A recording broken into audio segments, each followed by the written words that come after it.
Barrel.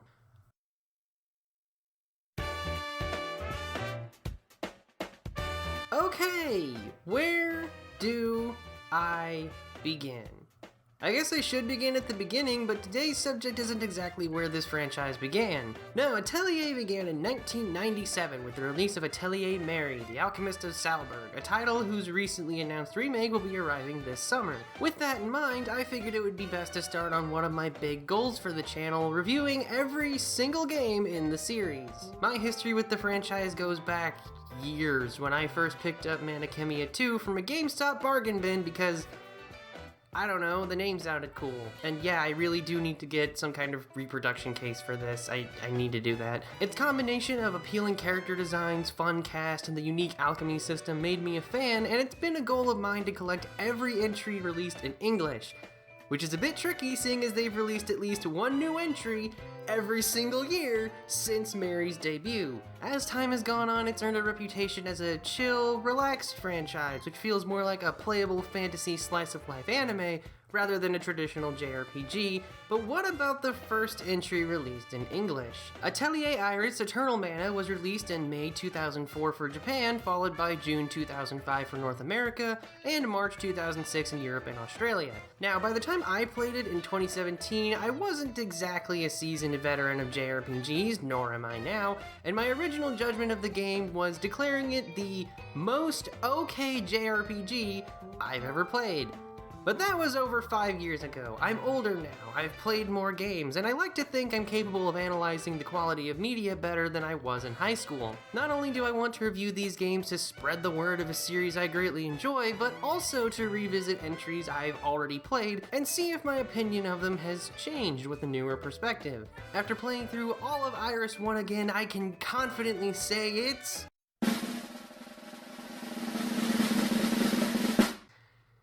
still just okay, but like a little bit better okay. It's a bit better okay. The intro certainly feels like mid-2000s JRPG, looking like an Adventure Quest world ad with better animation and backgrounds. Seriously, this shot looks like it could be recreated in an old version of the Flash engine. What were you doing, Gust? Starting the game, we're shown the two main characters, Klain and Lita, reminiscing about the day they met, which brings us to the actual start of the story.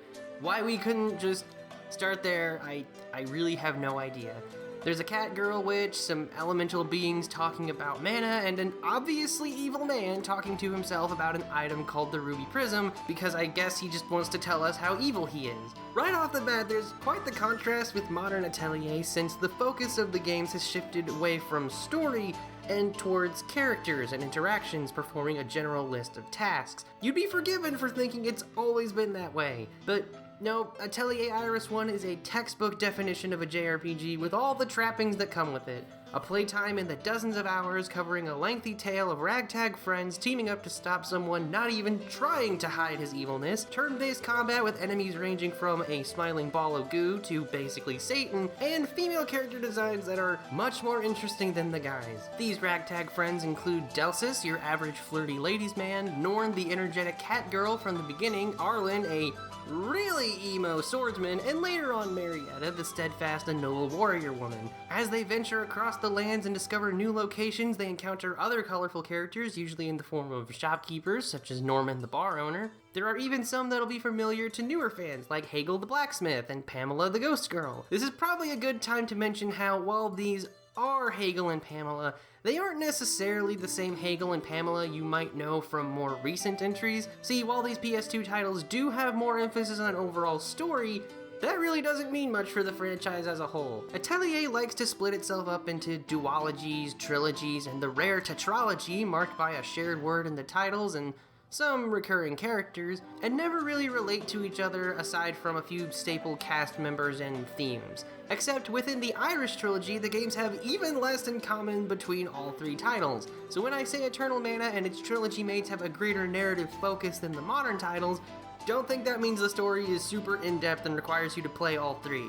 It is entirely self-contained and has virtually nothing to do with the sequels. In Eternal Mana, you play as a young alchemist named Klain, who's been traveling the land to learn more about alchemy, apparently with no real goal or teacher or anything besides the book his grandmother left him. On his path, he's suddenly attacked by a bird and saved by the passing Lita, who invites him to join her team of monster hunters. She's an enthusiastic, positive young lady, eager to help others, but has a bit of a jealous side when Klein gets a bit too friendly with other girls, because of course she does. She also has a case of amnesia, which surprisingly isn't much of a focus, but does have a few scenes showing how haunted she is of her unknown past. So as a whole, she's okay. Later on, you're joined by Deltus, a flirtatious archer with a penchant for ladies and alcohol. He has a laid-back demeanor and gets called out by Lita for his lazy attitude, but proves to be a loyal ally when the time comes. He's also okay. Norn is an energetic, childish cat girl who joins your party at the behest of her teacher so she can assist Klein. She doesn't do much in the story outside of providing lighthearted remarks in an already lighthearted game, and is actually pretty annoying. I don't like her very much. The other members of your party also aren't much to discuss. Arlen is a stoic swordsman with a clear grudge against the villain, but no agency beyond that. And Marietta joins you to try snapping her brother out of his power trip. Luckily, her brother happens to be like the best character in the story. Captain Beggar is a stupid meathead with a heart of, well, at least silver, who tries time and time again to get Klein to join his team, the Alcavana. His team follows his lead despite how clearly incompetent he is, but he proves to be rather noble and helps the main crew when it's revealed he's been working for the bad guy this whole time. As for the villain himself, he's okay. Like, you just need to look at Mull to realize he's the super evil bad guy who wants to take over the world in some wholly unimaginative way. He looks like an emo vampire that would be on the cover of a Tokyo Pop manga from the early 2000s with a constant expression that says, yes, I'm so sinister. Yet even with all these examples of flat, archetypal characters, the absolute pinnacle of okayness is Klein himself. He just isn't a very interesting protagonist. The rest of the main cast is entertaining in parts, and I actually quite like some of them, like Beggar and Delsus, but Klein is just so dull. He's like the JRPG equivalent of a bowl of plain oatmeal you mix with a tiny bit of honey and cinnamon. It isn't the worst experience, it's certainly serviceable, but you really need to mix in some more spice or honey to make it enjoyable, and he doesn't have enough of either. He's kind of a nice guy who's also kind of stupid and kind of enthusiastic, but not so nice or so stupid or so enthusiastic to be memorable. I can't even remember the guy's last name. I kept thinking it's Kissling, but that's the creepy scientist from Okage. The rest of the main cast at least has some loose theme of identity. Lita with her memories and who she really is, Delsus with the responsibilities of a life he abandoned, etc. But Klein's identity is just alchemist. He wants to become a better alchemist, and that's all the story requires of him. When it's revealed Lita is actually an artificial human who needs a ruby prism to extend her lifespan after Mull steals her original, that's Klein's only goal. Become a better alchemist to make a ruby prism and stop Mull, because that's just a nice thing to do, and he was going to do it anyway.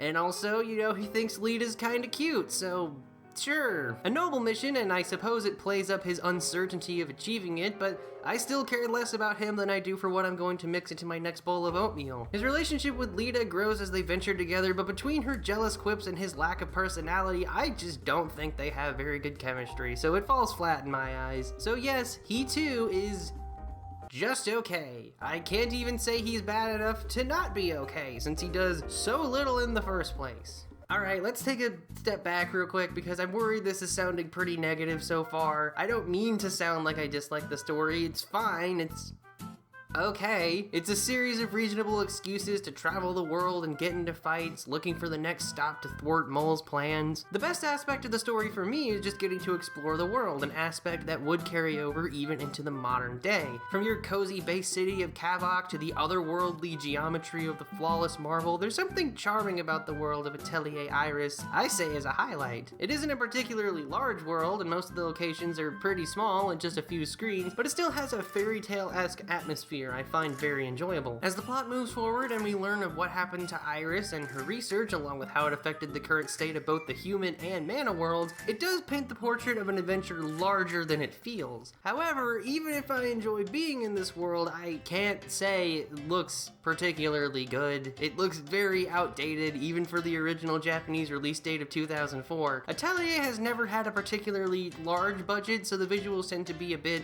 behind its contemporaries.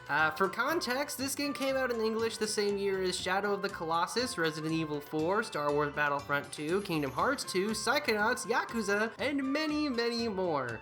The isometric perspective makes the environments look uniform and plain after so long. The sprites are cute but under-detailed, and the character portraits range from pretty decent to American-written how-to-draw manga book covers. I'm sorry, but some of these just do not look flattering, and it's a far cry from the lovely art you'd find in the series just a few entries later. But like I said, some of them are decent. Lita probably has the best batch with the decent line art and well-depicted expressions. Outside of a few noticeable sore thumbs, the rest of them are just okay. Noticing a pattern here? If you are, there won't be any surprise by saying the soundtrack is actually solid. From the opening theme, White Knight Illusions, to the battle theme, Alchemic Blast, and one of my favorite event tunes, Eternalize.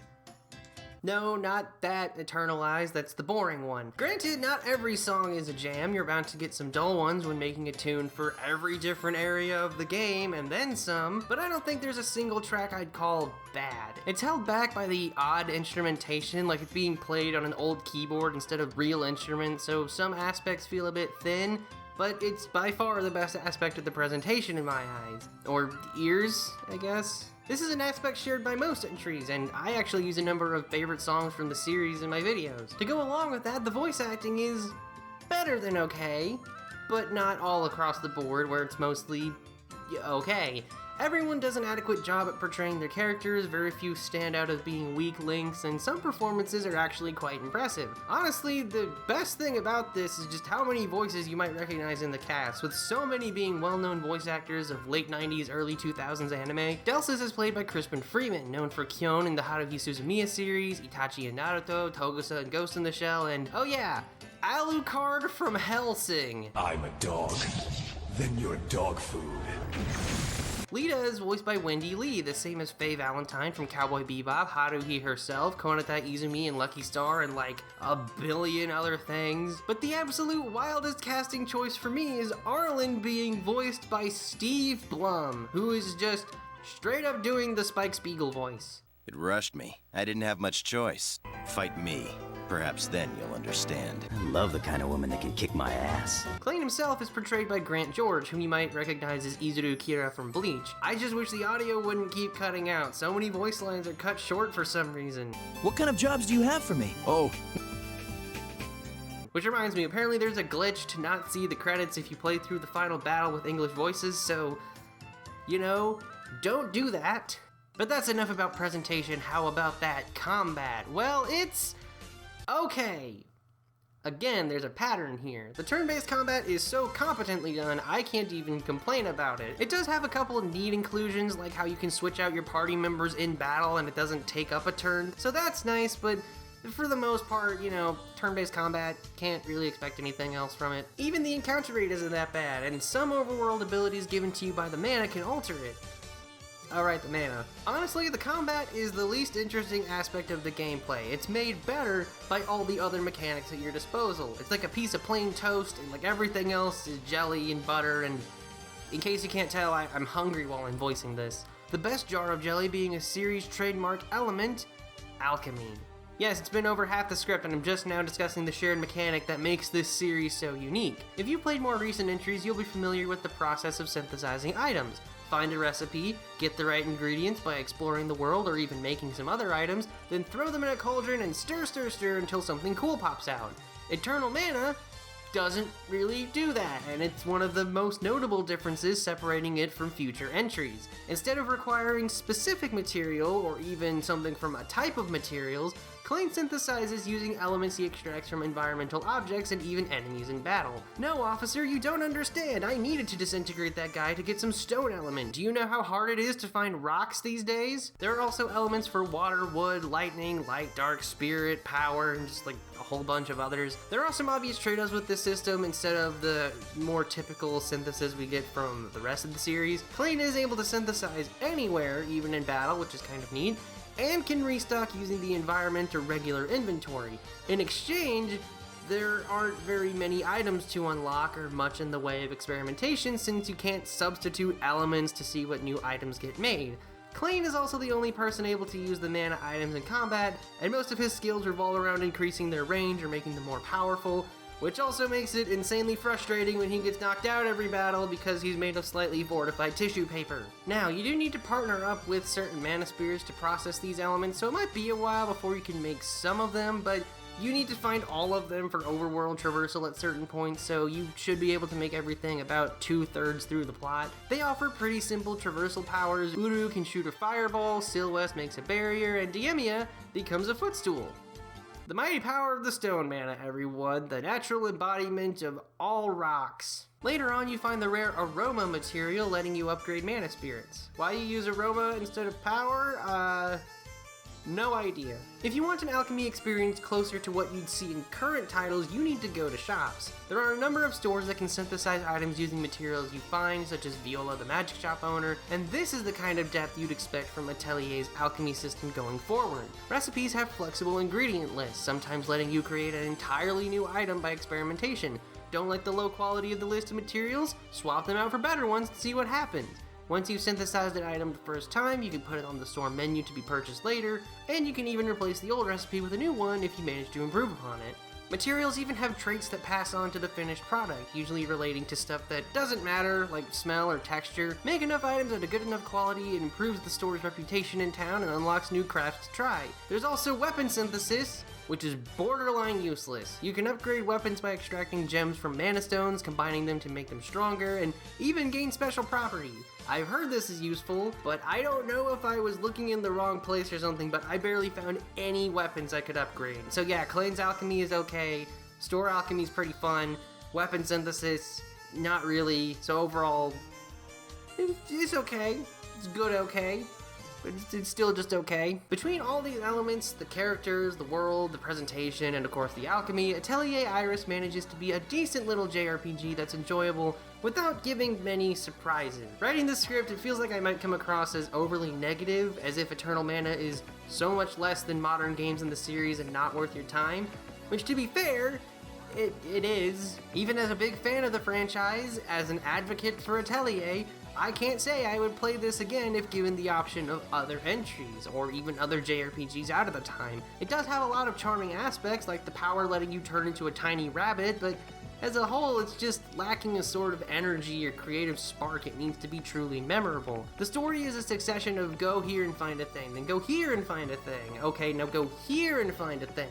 Which is the plot of basically any JRPG, sure, but it should never feel like you're completing a checklist. That's why I didn't really talk a whole lot about the plot, because if I just tell you the basic setup, you know exactly what to expect. You're gonna go around to a bunch of different places to try and solve the mystery of what you need to do next in order to go to the next place, and then just repeat the process until you get to the final boss and defeat him with friendship. The world and its people bring it up a little bit, but not enough to save the experience, and while alchemy is totally cool and the signature mechanic of the franchise, this iteration of it doesn't provide enough variables or experimentation to make it much fun outside of the shops. All of that said, I don't think this game is bad. If anything, it is perfectly adequate. A 6, maybe even a 6.5 out of 10, middle of the road, acceptable, passable, milquetoast, a textbook example of what JRPGs could be, have been, and were at the time. The budget and yearly schedule of the team has its obvious drawbacks like the dated graphics and lackluster character portraits, but there are elements that make it worth your time if you're a fan of the series. The character interactions are still a main focus of the plot, and a few cutscenes did get a chuckle out of me. Meow.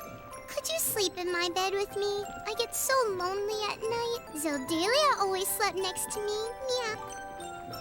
But I can't. The ESRB would go nuts. As I said in my previous video on the Voice of Cards games, I like turn-based combat systems, and Eternal Mana has enough surrounding mechanics to make it not get too tiring. The soundtrack is good.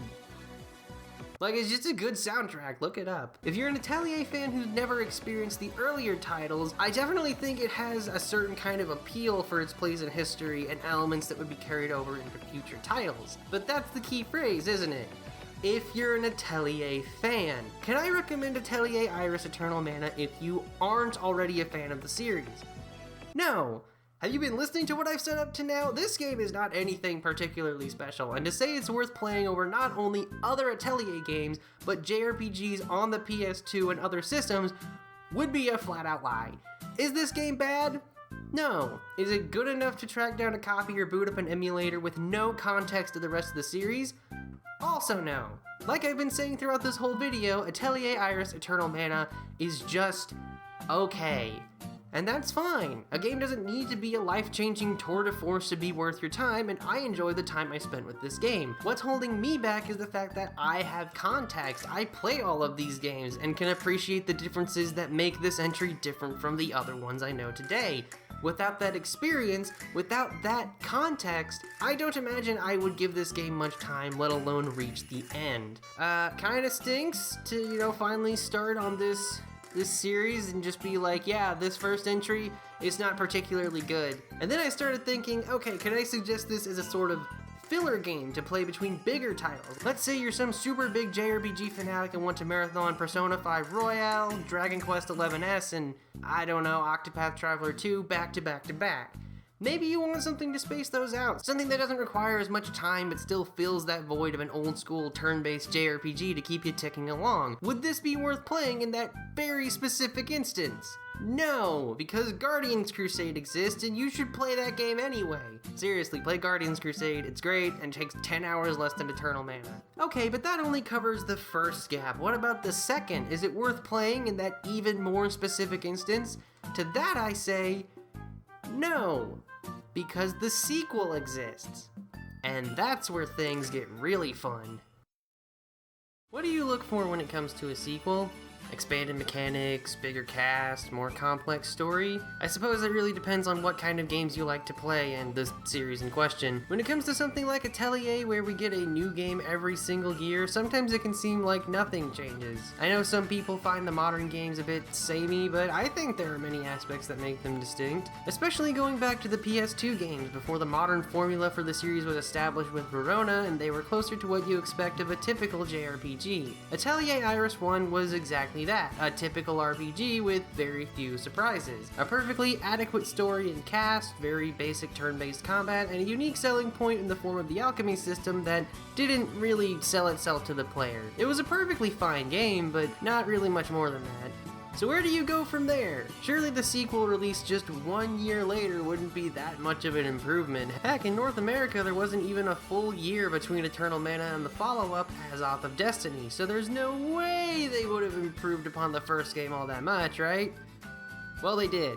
Azoth of Destiny is, dare I say, close to being a hidden gem of a PS2 RPG.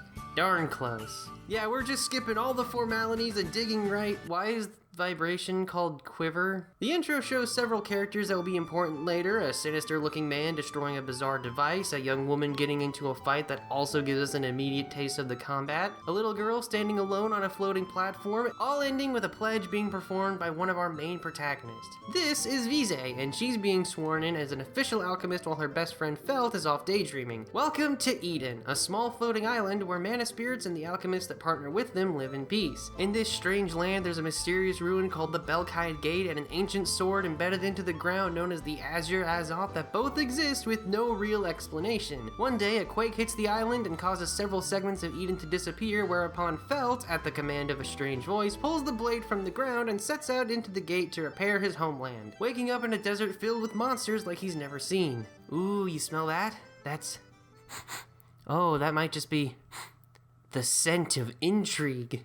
It smells kind of like fried cheese and orange peels. I think this intro works very well to hook the player and get them asking questions. Rather than showing us very obvious elements and introducing us to Blandy McStickwhacker, wow, that doesn't sound right, it sets up a strange environment and hints at events to come while giving us a clear focus. Why is Eden floating? And what happened to all those areas that vanished? Why is this sword talking? What's the connection between Belkide and Eden? How long until Capcom gives us a Star Force collection? When am I going to review the Art and Elico games? Sometime. I'll review them sometime. Subscribe and find out when. Before long, Felt meets the feisty redhead from the intro, gets involved with a rebellion group fighting against an evil empire, meets a dragon-hunting dragon man, and encounters an assassin wanting to destroy the Azoth. Just So much more going on here compared to the first game, and while the elements feel a bit busy at times, it gives you so much more to engage with once the intrigue of the intro is established. It still isn't an amazing plot, it really feels like a cheesy fantasy anime from the mid-2000s, what with the talking magic sword. Oh, I'm sorry, alchemical sword that definitely isn't magic, and an adventurous teenager exploring a strange world. There's an evil empire, because there always has to be an evil empire in fantasy anime. I'm pretty sure that was part of the Treaty of Versailles. One of them at least. Fortunately, all of these plot lines start fitting together before long. After helping out the girl from earlier, whose name is Noin by the way, we learn there's a very important man working for the Empire. A man with a talking sword, just like Felt's, except it's red and therefore evil, and now we know he's meant to be the main villain for the story. If you weren't sure that was the case, the guy's name is Chaos.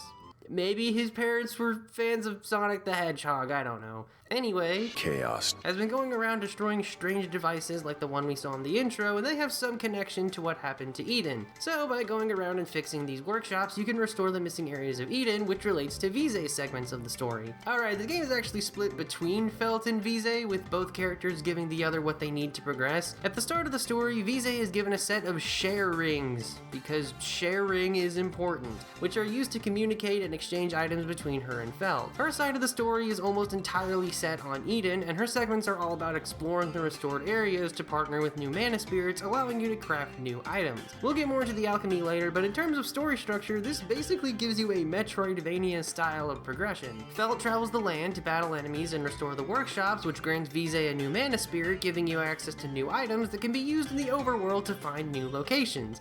It honestly works pretty well, and it reinforces the bond between our protagonist as a driving force in the story. The connection between Felt and Vise is established at the beginning, and we see how they care for each other as the adventure plays out. Vise is shown to be truly concerned for her closest friend, even when she tries to hide it as he sets out on his quest, something Felt willingly takes on for the sake of restoring Eden and returning home safely. They even communicate through letters, which, you know, that's cute. I like that. The only aspect of this I'm kind of shaky on is how it's very clear they're meant to be romantic interests, but they're also basically siblings due to being raised together, and that's just ew. Still a better love story than Twilight and Klain and Lita from the first game. Speaking of the first game, after looking it up on the wiki, I learned Azoth of Destiny is actually a prequel to Eternal Mana. Does that matter in any practical way?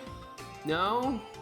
Not really. It isn't a prequel that answers tons of questions left by the first game or serves to elaborate on certain plot points a la Yakuza 0 or Snake Eater, namely because there wasn't much in Eternal Mana upon which you could elaborate. There wasn't a whole lot going on. It's closer to something like the Great Ace Attorney Chronicles, a detached adventure that does technically take place before the entries we know, but doesn't serve to enhance the rest of the series and instead just works as a standalone experience. There are some callbacks to Eternal Mana, such as a small number of returning areas, but I really don't see how making this a prequel tied to the story of the first serves to make either one substantially better. The biggest connection being how Iris, you know, the titular character of the trilogy that served as a major plot element in the previous game, is here as a kid.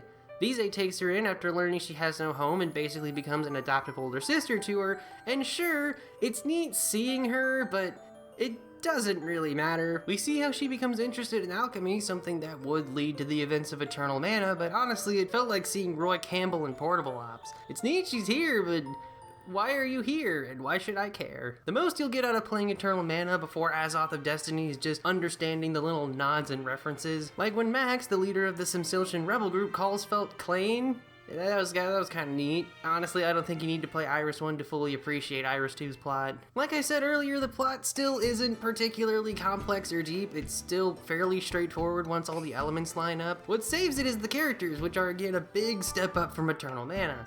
Okay, well, maybe not a big step, but, you know, a reasonably sized step. Starting off with Felt, who's actually a big reason why I think the intro works as well as it does. He's shown to be very talented at alchemy, allegedly being even better than Vise, but he doesn't have any interest in the craft. Instead, he's a daydreamer who wants to venture beyond the gate, which helps push the player to explore. The curiosity he shows towards Belkite and willingness to help whoever he can while he's there makes him feel much more fleshed out than Klain in the first game. Like, sure, he's still pretty vanilla as far as RPG heroes go. He's a nice guy with with a very clear sense of justice and the drive to stand up for those he sees as being wronged. Not the deepest protagonist to be found in the genre. Really fits what I said earlier about the plot feeling very much like a mid-2000s shonen anime. Still, I think he's likable enough to carry the group. I think the same of Vize, being that nice, supportive childhood friend type who's mainly there to support Felt. Not much to say about her either, but I do like how she's meant to be just a bit jealous of Felt's alchemic abilities. This gives her the mindset that people should work hard for what they want to accomplish, regardless of nebulous concepts like talent, and you know what, I appreciate that. The rest of Felt's party are the one to get the most attention though. Noin is a tomboy with terrible cooking skills, working with the Simsiltians to free her homeland, which also brings her into conflict with her father Galahad, a high-ranking general for the Imperial Army. I think she's pretty fun as a character, although it's painfully obvious she falls for Felt early on, which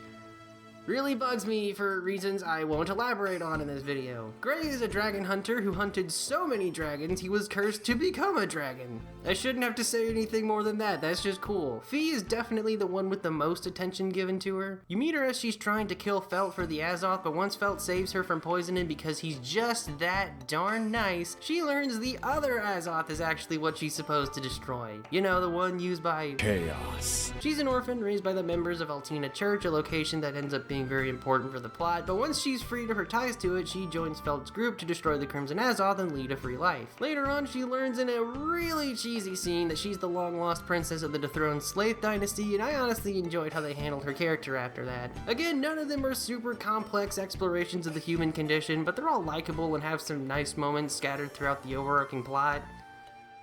Well, almost all of them. In the last video, I briefly mentioned how there was one character I just did not like very much. Norn was a squeaky-voiced cat girl who didn't contribute to the plot and just served to be annoying with her kitty comments and behavior. She got on my nerves pretty quickly, but I don't think I'd say I'd hate her as a character. She was just a bit irritating. However, Poe, I hate. This little prick is a fairy living in Eden who accidentally makes his way to Belkite, and he is just awful. He's the particular kind of flirty ponce who kisses up to any girl he thinks is cute with the worst lines possible, acts like a jerk to everyone else, and lies about his accomplishments to seem better than he really is. And he has to lie a lot, because as you'll find out in combat, he is by far the worst party member. All his lines are either awful pickup garbage, whining about people not liking him, or complaining about other pointless stuff that annoys him. Delsus in the previous game was also a flirt, but he at least had a more laid-back personality, and wasn't a tool to anyone besides cute girls. Poe is just an irritating douche who even complains about getting married, which he has to do at some point in the game, don't ask. Like he thinks he's Hugh flipping Hefner or something and should just have a harem at the snap of his fingers. Like, there's an Imperial consul named Theodore who's a scumbag, but we're supposed to hate him, so it's fine. But even the other party members don't like Poe. It's canon he's just an unlikable idiot, and he's by far the worst aspect of the plot for me. There's a ton of girls lined up to marry me. A fairy needs options. Actually, Poe, she's really the only one. Trust me. Fortunately, outside of that one example, the rest of the cast is just fine. Even Hegel is here, which... Wait, what? Okay, since this is a prequel, either Hegel in the first game was crazy old, or this one is his identical grandfather. Anyway, he's here, but Pamela isn't, even though this one character looks exactly like her. I swear, I thought this was Pamela for like a straight minute. Again, none of them are outstanding, but the ones that matter get some decent attention. Even the main villain has more going on than Count I want to kill the world because question mark from the first game. Doesn't really make up for his name being Chaos. but there you go.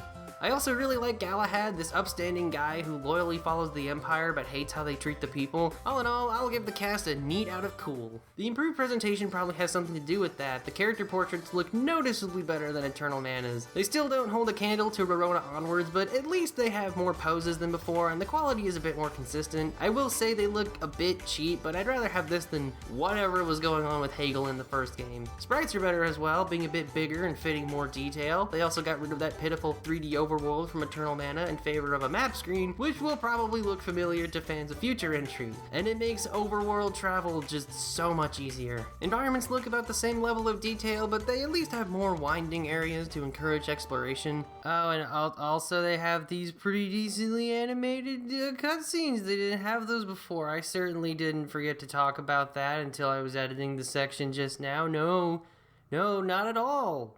The only aspect of the presentation I think Iris 1 has over Iris 2 is the soundtrack. I don't know, I just didn't get much from the tunes in this one. Nothing terrible, but I'm not gonna remember any tracks from this. The only thing I think has remained around the same level is the voice acting. It's still just okay, and it still has a surprising number of familiar voices if you're a nerd like me and actually pay attention to that stuff. Feld is played by Spike Spencer, whom you'll recognize as the whiniest little loser twerp of the 90s, Shinji Ikari from Evangelion. Fortunately, he also voiced someone I like, Ginta from Mare. Anyone else remember that show? That show was cool. Vize is played by the prolific Michelle Ruff, best known as Rukia Kuchiki in Bleach, Yukari Takaba and Sadao Kawakami from Persona, the best character in Haruhi, and Princess Snow and Koyuki from Mare. Wow, that's a coincidence and a half. Chaos is actually played by Liam O'Brien, known as everyone's favorite Green Day-looking redhead, Akihiko Sanada, War from Darksiders, Weiss from Nier. You know what? You know who Liam O'Brien is. Honestly, his performance is my favorite. He's hamming it up like ham's going out of style, and the only way to save it is with cheese. I don't need a history lesson. All I need is the power of mana and knowledge of alchemy. I will say, it's kind of annoying looking up the voices for these games since they aren't listed in the credits. Even online databases like IMDb and Behind the Voice Actors don't know who played the English voices for Fee, Iris, Telena, or Uveria. If anyone knows, leave a comment. I'd certainly appreciate it. Then there's the combat, and oh boy, the combat. It is so much better than Iris 1's, and it all has to do with these two little meters up on the top of the screen. These are the time gauge and the skill gauge, and they add just enough complexity to the combat to make it more engaging without being so overwhelming. Let's start with the skill gauge. But first, notice anything wrong? Look at the battle screen, specifically the party stats. Yep, there's no MP, just HP. That's because your skills are now tied to this little meter, which can be charged up with one of your basic attacks, or by getting attacked. You no longer have a single basic attack, instead you have a charge attack and a break attack, which are tied to either gauge. At the start of a battle, you get one full stock of the skill gauge and can charge it by a half stock with one charge attack, while taking damage fills it up about 1/4 of the way. Once you've built up enough, a character can spend the meter for their skills, ranging from 1 to 3 depending on its power. Honestly, it kind of reminds me of the gem system from Voice of Cards, but you have to build it up here instead of getting one stock per turn by default. This means you don't have to bother with stuff like mana potions or running low for one character. It's a rechargeable shared resource for the whole party. As for the time gauge, it's tied to your break attack. This is your other basic move, and it doesn't charge the meter. Instead, it lets you knock opponents back down the time gauge, delaying their turn. If you knock them back into the yellow zone, they become broken. When this happens, all attacks you perform against any opponent performs a chain combo, letting you gain additional experience the more damage you deal. This is another great addition to the gameplay since it gives you a chance for faster leveling and is still shared by all party members, whether or not they're involved in battle. And let me tell you, if you use a break attack and then use Fee's attack Endless Blades, you just get so much stuff. It's ridiculous. Choosing to use a break attack is useful for spacing out enemy turns, letting your party members take another turn before an opponent. A character's speed determines how quickly they move down the time gauge, so they move at different rates, and the order can change from the starting one if someone is fast enough. Being able to manipulate a pseudo turn order like this is a great bit of strategy, and it's nicely balanced by the fact repeated break attacks will set opponents back less each time. But if you pace them out correctly, it's possible to make it so an enemy just never gets a turn. This dichotomy between break and charge attack is what makes combat, the strategy of managing both shifting turn order and charging your party's skills. Since each character can only perform one kind of basic attack at a time, you have to take more into consideration, not just spam skills as much as you can while refilling them outside of battle. I really like this, since it prevents you from spamming skills while making them more tactical, since you need to wait a good while between uses. It also makes your alchemy items more useful in combat, since they let you deal bigger damage at the cost of not charging skill gauge or knocking back enemy turns. On the bright side, every character can use alchemy items this time instead of just the main character, and it's a good alternative to basic attacks when you're charging skills. Oh, and those skills, they're unlocked just such a cool way. See, a character's skills are tied to what weapons they're using, and winning fights gains them skill points in addition to regular experience. Once you gain those skill points to master an ability, the character gains it permanently and lets you move on to the next weapon, which is made through weapon alchemy. In the first game, this was honestly pretty useless. It was just a way to make minor upgrades to weapons I barely ever found, but Just like everything else in Iris 2, this is a noticeable improvement. Each party member has a unique weapon path with a few splits to let you upgrade how you like, but you can move between paths as you feel. All it takes to upgrade to the next gear is a specific item and a mana spirit, which still ties back to Vise's side. It really is more of a level up system than a customizing one, but I like how you can choose your way to progress through each tree. You also have 2 slots for alchemy items that give you passive skills like block or extra attacks, and they work the same way as weapon skills. It gives you so much more to work with when it comes to fine-tuning your stats, which is just, Can you tell I like Iris 2's gameplay yet? Because I do. Like a lot. Sure, just like the plot, these systems aren't complex or super unique, but they're executed well. And I haven't even gotten to the alchemy yet. Remember those different alchemy methods I described in the previous video? Mana synthesis was fine, the weapon synthesis was boring, but shop alchemy was by far the best. Well, now the alchemy is pretty much an improved version of what you found in shops. Vise gets new recipes from books you find across the worlds and must create them from ingredients in her workshop. The 3 categories are mana items, accessories, and alchemy items. Once Vise makes a mana item, she and Felt can recreate it through mana synthesis as many times as they want, which is a good middle ground between the first game's convenience and the experimentation of later games. However, only Vise can make accessories and alchemy items, which is a nice trade-off. This is the kind of alchemy I'm wanting from these games, always letting me find new items in chests or stores to encourage explorations and keeping me curious for what I can find next. By the way, if you played this after watching this video, here's a tip. Make everyone lotta cake.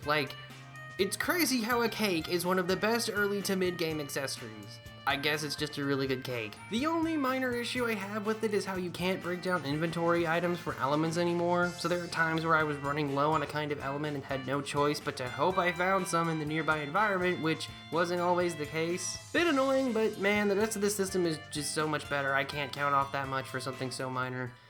Okay, is that everything? Plot, characters, presentation, combat, alchemy. I sure hope I'm not missing anything here because I really want to convey just how much I like this game. Is it cliche? Absolutely. Is it particularly original or deep or compelling? Not really, no. Is it fun if you're a fan of JRPGs in this style? Most definitely. Atelier Iris 2 Azoth of Destiny is a game that's just such a good time if you're in the mood for what it offers. A straightforward but competently executed adventure with solid gameplay mechanics and appealing characters, with one major exception. It's actually a bit jarring to go from Iris 1 to 2. Nearly everything is so much better in my opinion, and considering how negligible the whole prequel context is for the plot, I don't think you even need to play the first game. Unless you're a dork like me and have to play all the games in this exhaustingly long franchise. But unlike Eternal Mana, where I think you'll only get the most out of it by going back as an established fan to admire the differences between it and modern titles, Azoth of Destiny stands well on its own merits. Now excuse me while I pull up video games YouTubles by making a food analogy. Atelier Iris 2 Azoth of Destiny is like a really good bowl of potato soup. It's extremely familiar, maybe a bit bland in certain aspects, but it's cozy and satisfying, and that's all you need sometimes. As I like to say, not everything needs to be this amazing life-altering experience to be worth playing. Heck, that kind of describes Atelier as a whole. And that's why I say Atelier Iris 2 is close to a hidden gem. It isn't spectacular, it isn't so out there you need to play it just to experience its ideas. It's just a decent game done well, and I don't think it gets enough attention. Granted, it probably doesn't get much attention because it's an Atelier game, but by the standards of this lovely little series, it's pretty good. If I were to pull another Vadigoom's YouTube Blues and make a tier list, it would be firmly in, like, mid-B tier, which, you know, is still fairly above average. For the record, Eternal Mana would be like mid-low C, maybe. So yeah, Azoth of Destiny, pretty solid. Definitely worth playing if you'd like to try the older Atelier games and don't know the Mana Chemia titles exist. Yes, we'll get to those someday. I'm glad I finally got around to finishing it and seeing the rest of the experience lives up to what I remember of the start. We only have one game left in this trilogy, so I'm hoping it gets even better. What's with that ominous background music? Off the top of your head, what's a trilogy that really did everything right? Installments that had a solid beginning and improved with each further entry to just stick the landing, even if it wasn't the end of a series. The only example I can think of is, like, Once Upon a Time in China. Don't know why, that's just what pops into my head. Man, those movies are so cool. So far, Atelier Iris has been faring pretty well. The first game, Eternal Mana, was fairly generic, but decent enough if you're a fan of the series. Azoth of Destiny, on the other hand, is actually a great game in my opinion. Definitely something I'd recommend to fans of RPGs from this console gen. Now we're at the end of the trilogy with Grand Phantasm, which I've actually been looking forward to the most out of these three. See, unlike the previous entries, I have no experience playing this game until now. I'd beaten Eternal Mana and got about 1/3 through Azoth, but I hadn't even opened my copy of Phantasm until now. Could probably keep it sealed to sell more, but I collect to play, so let's pop it open. I am aware of the game's rather, let's say lackluster reputation, but I'm going in with an open mind and giving it a fair shot. I want to see what this finale has to offer. I am so tired. Okay, so Grand Phantasm drastically breaks away from the previous entries in several ways, the most significant of which is the game's structure and plot. Unlike the previous games, which tried to set up some vague intrigue with elements hinting at what's to come, Iris 3 gratefully gives us 87% of the plot synopsis in the first few minutes. In this world, there exists a book of incredible magic power magic called the Grand Librum of Escalario that contains the history of everything. Like everything that has been and presumably will be is in this book. With that comes all the knowledge of magic and alchemy one could ever want. As a result, the book was sealed, the keys to open it were split into 8 pieces, and it was passed down a lineage until it became legend. If a user finds all 8 gems, their greatest wish will be granted. In other words, it's Dragon Ball. This is just Dragon Ball. A short while into the story, our heroes learn the book belonging to Iris is the Escalario and set out on a journey to find all the gems because, hey, free wishes! And that's it.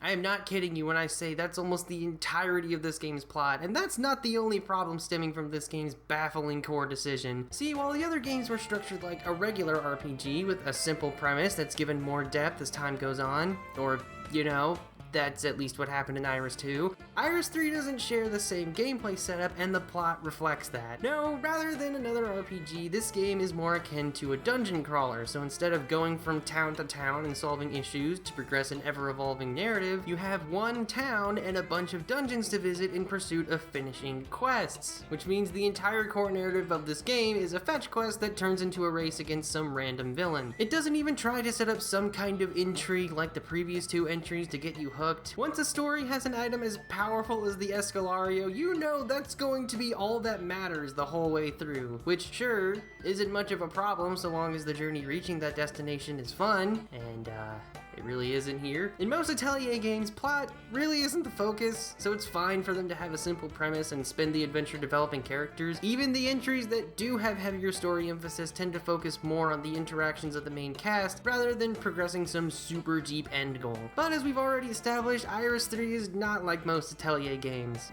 Kind of. It's really weird. In this game, you play as Edge. Oh, jeez. Yes, this is our hero, everyone. Someone who can give Claim from Eternal Mana a run for his money in the generic JRPG protagonist competition. And is it just me, or does a certain other Edge look just a bit too much like him? I mean, what can I say? He's a JRPG protagonist. According to what the game says, he's a guy that acts cold towards others, but really has a heart of gold and just wants to help people. So he's also a tsundere. Wonderful. No, that's fine. To be fair, that does come across in-game. He doesn't say much and has some comments showing he really does care, but when he says something like this... I lost my dreams and wishes long ago. Yeah, there's no way I can think of him as anything more than a 12-year-old's attempt to rip off Ichigo Kurosaki. And if that voice sounds familiar, it's because he's played by Vic Mignogna. Man, does that guy have better credits. Then we have the actual protagonist of the story, Iris. If you've been paying attention to things like my last 2 videos, or... you know, the title of the trilogy, that name should be setting off some light bulb. Aw, man, Iris is now a main cast member? That's awesome! Eternal Mana was about exploring her legacy and the impact of her research long after she was gone. Azoth of Destiny showed her origins. This must be taking place between those 2 games when she set out on her own adventures. It'll be so cool to explore the world and see her develop as a character on a more personal level. You're right, that would be cool. There's just one issue. One tiny misstep. One little car crash. This isn't Iris. I mean, she is, but she isn't the same one. I have no idea why they did this, but the Iris that's been involved for the past 2 entries is absolutely nowhere in Iris 3. This Iris is a completely unrelated character with no connection to anything that's happened in the prior games. She just looks like Iris and has the same first name. It would have been a great through line for the trilogy, having one central character and telling stories involving different periods of her life and legacy, but nope. I'm so baffled as to why they decided not to make her the same Iris. It would have made the story a bit more interesting, and they could have had her discover the book instead of it being an heirloom. Or I guess it would be more accurate to say it wouldn't make the story worse because there isn't much in the first place. This Iris is generic JRPG girl. You've seen her kind of character 1,000 times. She's generically nice and friendly, generically shy, and has a generic love interest in the form of her generic bestie Edge. The most standout thing I can remember about her personality is she likes to be shot out of cannons. Although for some reason she was voted the most popular character in the trilogy according to a poll run in Japan a while back. Like, why? And why do characters keep hitting on her? I'm looking at you, creepy library guy, voiced by Patrick Sates. Maybe I just dislike her on the basis of her design looking like a proto-Toturi, which just reminds me of terrible things, but I just can't think of anything appealing or memorable about her. Well, except the canon thing. Oh, and the weird trivia of her being voiced by Michelle Ruff, same as Vize and Azoth of Destiny. Other than that, yeah, I'm not a fan. At least she seems interested in collecting the gems, unlike Mr. Tryhard McCool guy. The last member of the main cast is Nell, a fellow raider working at the same guild as Edge and Iris. You actually fight her and her sister Eula pretty early on in pursuit of a gem, and she joins your party after falling out with her older sibling. I'll be honest, as much as I don't like this cast, Nell at least has the most coherent motivation. Her family was once rich nobility, but after losing their fortune and status, she and Eula set out as raiders to regain their wealth and return to their former way of life. As time goes on, she learns the power of friendship. She realizes how shallow her way of life was and starts to value her new one. Good on her. She actually has some kind of character arc. She also acts like a 7-year-old, seems to have the brain capacity of one, and dresses like she saw a squirrel outside halfway through her morning routine, but at least she has something going for her. I'll get to the character design soon because oh, and she's voiced by Jessica Strauss, who also played Noin in Iris 2. Man, that's just wild. If that wasn't enough, her sister is played by Wendy Lee, the same as Lita from the first game.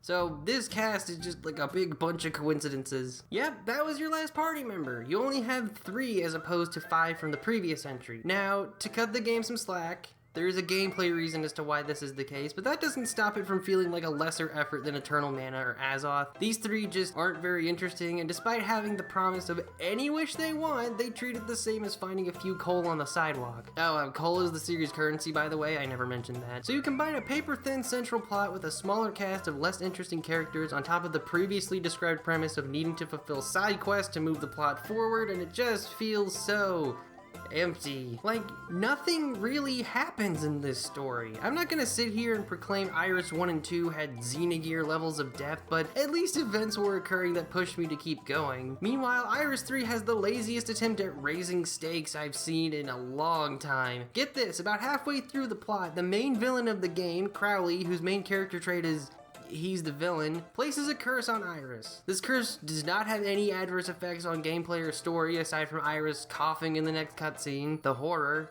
And you know what they say the solution is?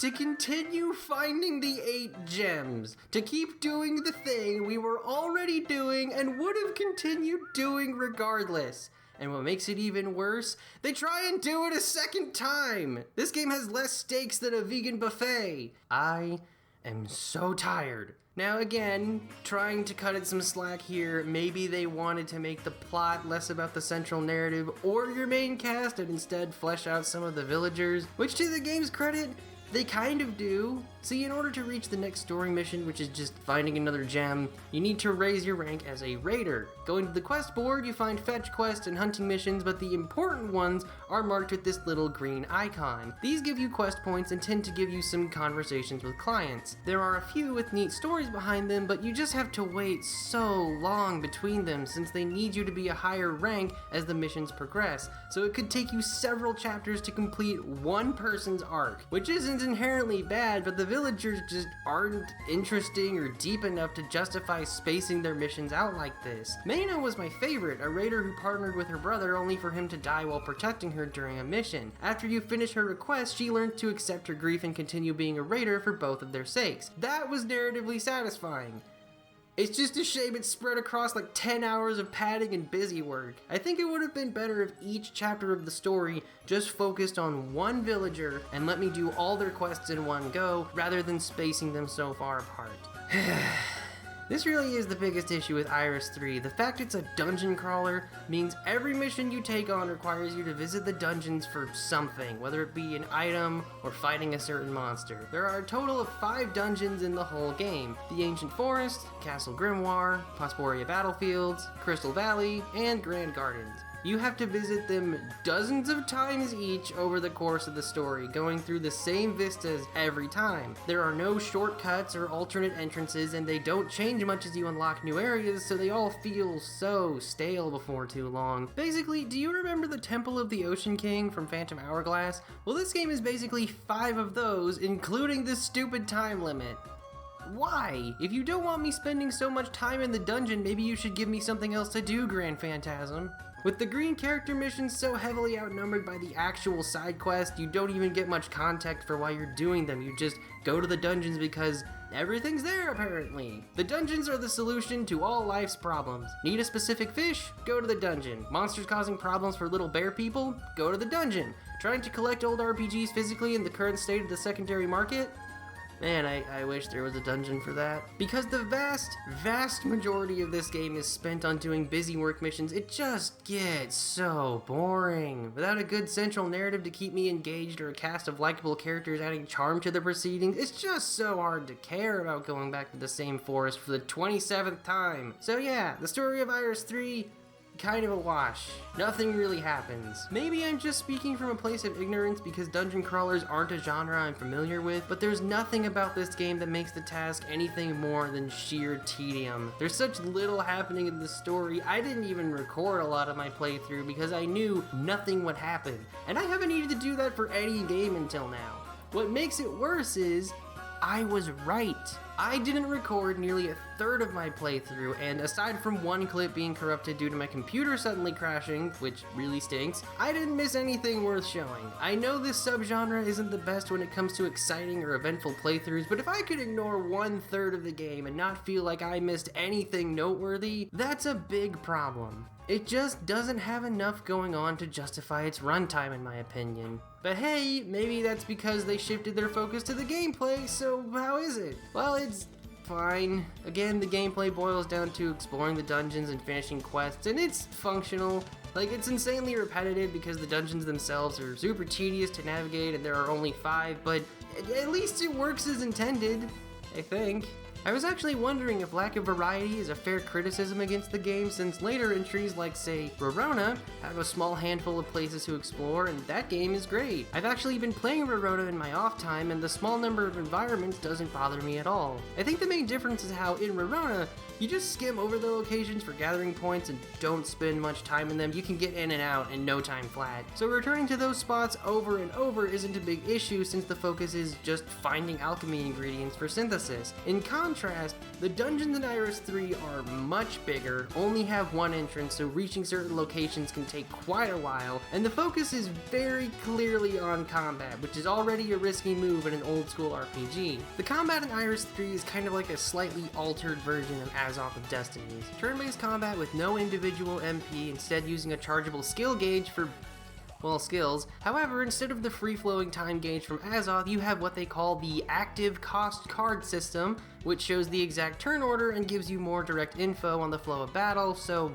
it's fine. You know, it's alright, and it will be featured in later games, so it's not that bad. Because you no longer have the ability to knock enemy turns back, you just have one attack, which really removes the decision making from having both break and charge attacks from Azoth, so that's pretty lame. You also hold on to whatever remaining charge you have at the end of battle instead of resetting it every fight, which I actually kind of like since it means you can go into battle able to use skills. You also generate charge walking around, which I could do without, but it's alright for saving you some time charging the gauge.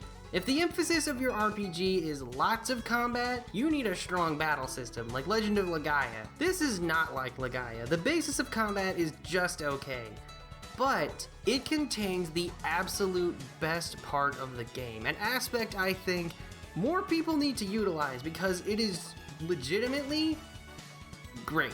The blade system. See, unlike a certain other game with an identically named mechanic, this isn't an entirely pointless and stupid gacha system with no real justification for its inclusion besides inflating playtime through RNG. I'm not bitter. It's actually this game's version of a job system. Like I said before, you only have 3 party members, Iris, Edge, and Nell, but as you play, you'll partner with different mana spirits to give them all new forms. These are the blades, and both Edge and Nell gain 4 unique ones over the course of the game. They each have different skills, stats, weapon types, and entirely new sprites. Unless they're recolors, which is really disappointing, but whatever. So in reality, you have 11 possible party members. It would be even better if both Edge and Nell could equip any mana, but I guess that's asking for too much. This system is fantastic in concept, and mixing around the blades you take into battle adds a lot to keeping the combat engaging. At least it is for a little bit, considering how much combat there is in this game. Iris can't equip blades, but she can summon the spirits for super attacks, and unlike other games with summoning mechanics, I actually found myself using them quite regularly, because Iris doesn't really do much else. This feature alone is something I would love to see brought back in some way. Maybe not in Atelier, since mana spirits haven't been a thing since Mana Chemia 2, but it'd be great to see it implemented somewhere. The only game I could think of that's done something kind of similar is like Mega Man Battle Network style change. Unfortunately, because this is Atelier Iris 3, there's one kind of huge problem with it. The spirits are very unbalanced. Meet Plua, the Dark Mana. She's the very first one you get in the game. She's also the best blade by a country mile, and it all has to do with this new meter down here. This is the burst meter, and when it fills up, all enemies become broken so they can't act and take guaranteed critical damage, the power of skills is increased, and your skill meter fills up to 9. In other words, here's the combat, and here's the burst meter. Yeah, this thing is flat out broken and the go-to strategy for every encounter. So why does this make the Dark Blade so great specifically? Well, different weapons can hit enemies a different number of times, and the Dark Blade's weapons have the highest number of hits for any form. Its gimmick is also having lower attack for insanely high speed, which means not only do you normally act first, but you also have a lower wait time for your next turn. So filling up the burst meter is very easy to do. If that wasn't enough, its skills are insane. One lets you make a shadow clone for an extra turn, one fills up the burst meter halfway on its own, and then there's the skill that absolutely breaks this game like a precariously placed glass near the average house cat, Blink Attack. This lets you hit one enemy pretty hard for 2 stocks of the skill meter, and then immediately take another turn. And in burst mode, you get 9 stocks. So do the math. 1, 2, 3, 4, knockout! Oh, and if that wasn't enough, it also has the chance to just dodge out of attacks with substitution. This thing is so strong, it's not even funny. This doesn't mean the remaining blades are useless, they all have some kind of neat tricks to try out, it's just the Dark Blade is... yeah, that thing's amazing, even if it turns Edge into even more of a dorky tryhard. The Water Blade is, you guessed it, the support specialist. Nell gets really high magic and the ability to boost stats along with a great recovery skill and healing echo. It only has 1 attack skill, but it's pretty solid. Or should I say, liquid. The Poison Blade is kind of like a tank necromancer, having high attack and defense for low speed, but with the special skill of summoning different monsters. It's kind of neat, but I didn't use it all that much because I just like how the other ones play more. The Stone Blade is by far Nell's best offensive form, having heavy hitting skills with a wide range, even including a huge party-wide attack where she rides a giant rocket lance. That's pretty cool. The Evil Blade is actually kind of funny. It gives Edge this ridiculous updo and winged armor, and when he's low on health, he puts a hand on his hip like a brooding teenager. It's a really weird class though, since it has decent stats and everything except speed, and despite being the Evil Blade, it's one of the few forms with built-in healing skills. Like, why? It's fine enough, but kind of underwhelming, kind of like a red mage.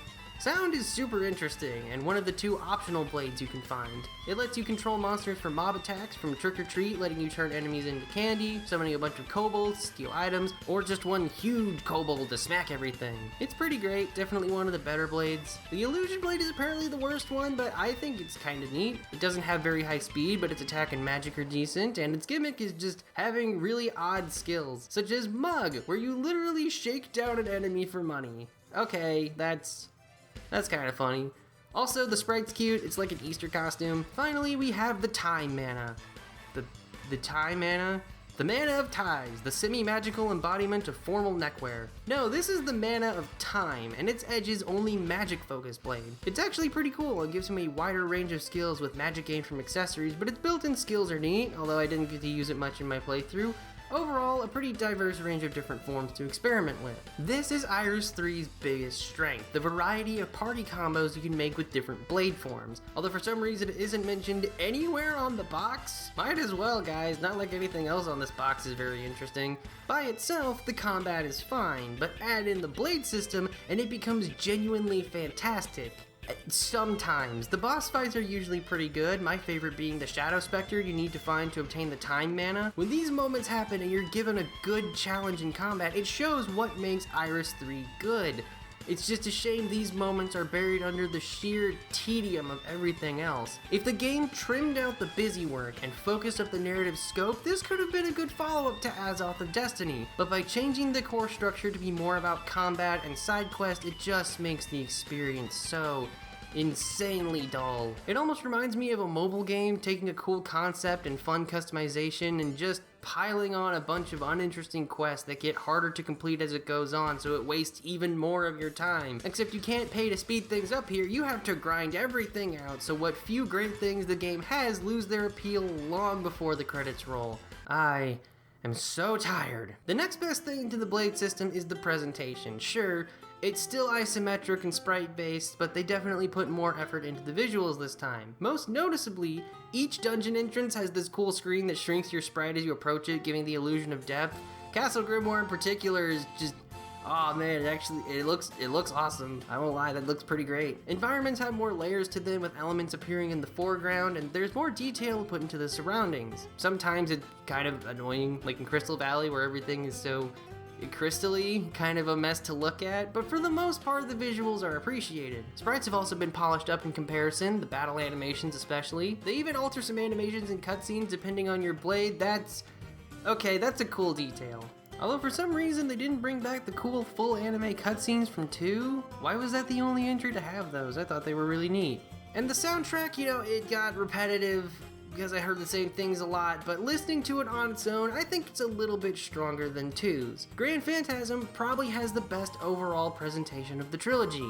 Except the character designs, they're really bad. Okay, so I didn't really bring this up in the last 2 videos, but the character designs were fine. Nothing outstanding, nothing really on par with later games, just passable. But Iris 3 reminds me of Xenoblade Chronicles 2 at times, and that's really not a good thing. Let's get this out of the way. There is so much cleavage in this game. There aren't a ton of portraits, but at least half the female characters look like they're trying to outdo each other's impressions of the San Andreas Fault. It's so dumb. Nell looks halfway to flashing someone. Like, what is this outfit supposed to be? Eula isn't much better, and maybe it's just me, but Iris's outfit doesn't seem to fit her personality.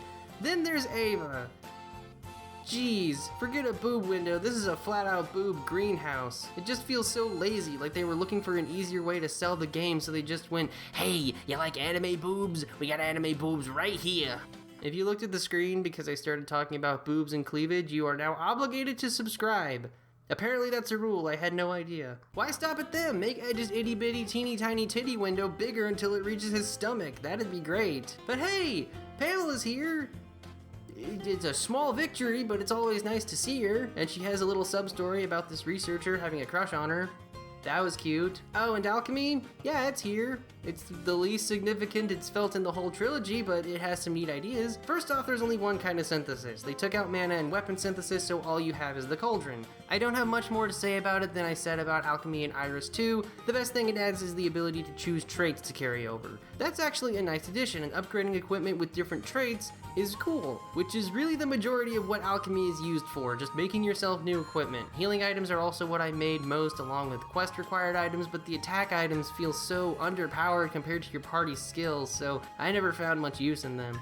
You get new recipes from, you guessed it, completing quests for the guild, but Iris will also come up with some after finding certain items in the world. Cute idea, not much else to say, it's just okay. And that's Iris 3!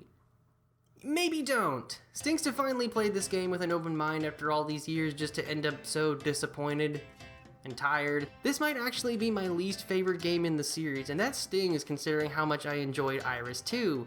This just doesn't feel like an Atelier game. It feels more like the devs were working on an entirely separate title and were told to change it to the third Iris game halfway through. The total shift in structure, the disconnected plot, the heavier emphasis on combat, the absolute lack of a good story, a cast I really don't care about, the lack of importance of alchemy in the grand scheme of things. But it is an Atelier game, and it's definitely the worst one I've played. I feel like it might still have an audience because the combat is legitimately good in places, but I don't think I can recommend it if you're looking for a good RPG. Just super disappointing. I can see why there's no Iris 4. And with that, we conclude the Atelier Iris trilogy, and it's been a strange journey indeed. We went from something middle of the road to something pretty good, and then a confused slog that almost feels like a different series entirely. Azoth of Destiny is still the best in my eyes, totally worth a playthrough regardless of the other entries. Eternal Mana isn't super noteworthy, but it's a decent enough romp if you're in the mood. Grand Phantasm? I didn't even finish it. I got to chapter 8 and I just couldn't anymore. But still, thank you to everyone that subscribed from this little marathon. It means a lot to finally start this long trek. I won't jump right back into the series just yet. The next mainline titles would be Manichemia, and I want to take my time with those. So I guess that means Annie is the next one on the docket. That'll be neat. We also have the Marie remake in July, which I will definitely cover. Looking forward to that. For now, though, I definitely want to take a break and tackle other games. Now, where did I put my... I am so tired. Hey you, bet you weren't expecting some extra bonus stuff after the Iris 3 review. Or maybe you did, I don't know how your brain works. I made this compilation for a few minor reasons, but the main one was just cleaning up a few edits and sharing some final thoughts I've been stewing on for the nearly year since I uploaded the Iris 1 review. If you're someone who found this channel through those videos and subscribed to hear more, I really appreciate that. This section is just to round up some ends I wanted to say, nothing major, but I felt like adding a bit extra, make it a bit more of a retrospective, you know? My overall opinion of the Iris games hasn't really changed much since I finished the Grand Phantasm video. I still think the first game is just okay, the second pretty solid, and the last one just well, maybe not a waste of my time, necessarily. My thoughts on it have changed a tiny bit since I covered it. Reflecting on the times I spent playing these games and then going back to play the entries later gave me a good pause for thought on how strange these titles are in the grand scheme of the franchise. 2005 was a busy year for game releases, and here comes this little RPG in a series nobody really knew outside of Japan, still relying on isometric 2D sprites and visual novel-style cutscenes by a company that wasn't even experienced making games like Iris 1. Before Eternal Mana, all the Atelier games were more freeform and centered around exploration and crafting, so making the shift to a traditional linear RPG must have been an odd shift for the developers. I can only assume this was in an attempt to grow their fan base, so it makes sense this was the style they went with for their Western debut. Cozy games hadn't really taken root and spread like crazy in the mid-2000s, at least not that I can remember. I guess they were kind of groundbreaking in that way, since their modern style of the series is pretty well suited for current audiences looking for laid-back titles, which is also why I don't know if it's worth recommending these games in the context of the series as a whole. One of the major appeals of Atelier, at least, speaking personally, is how low stakes they are. You're not some chosen hero destined to save the world. You're some silly girl trying to not get evicted, or someone figuring out the mystery of a talking book. They're fantastical, but low-key and for the most part down to earth, and that's what lets them fill their niche. So in making titles more like what's expected of regular JRPGs, where you are some chosen hero saving the world, the Iris games feel like they're missing something that really lets them shine. Like the team had to hide what makes the series special for the sake of trying something that might sell better. And hey, I can understand that. They're a small company that wanted to see if they could get a slice of that lucrative pie that is the worldwide gaming audience. And trying to adapt their series trademarks to something more familiar made sense at the time. But considering the quality of these games, it's easy to see the developers' inexperience making this style of RPG. But by making them, they gained experience and were able to bring out some great titles right after. The Manichemia duology was genuinely pretty great, and there are the Artanelico games I've heard great things about. It leaves the Iris trilogy in this awkward space of not being quite good enough as regular games in their genre compared to contemporaries, while also not being great representations of the rest of the series. But not being so bad, I don't think you should totally avoid them. It's kind of an odd mix. Eternal Mana is a game I think less and less of as I continue to play the later games and even JRPGs on the same console. It's just such a boilerplate experience, which I don't like saying, but it's just how I view the game after playing it. Will I ever consider going back to play it again?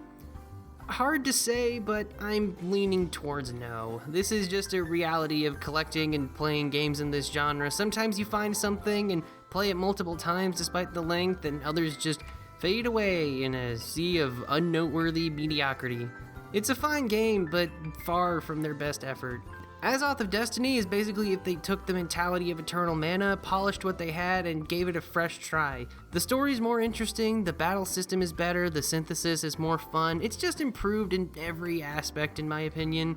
But is it worth playing for Atelier fans? I don't really think so. I mean, it's a better game, don't get me wrong, but it isn't quite a good Atelier game, if that makes sense. It feels like the best quality spin-off we have outside of Manichemia. And then there's Grand Phantasm. I honestly kind of hate it more than I said in my video. It had one good aspect with the blade system and just gave up on everything else. It's like the dev team wanted to go so hard on being like other RPGs and they just kept sliding that way until they went too far. It just doesn't work. If you like it, good for you, but I cannot sympathize with that opinion.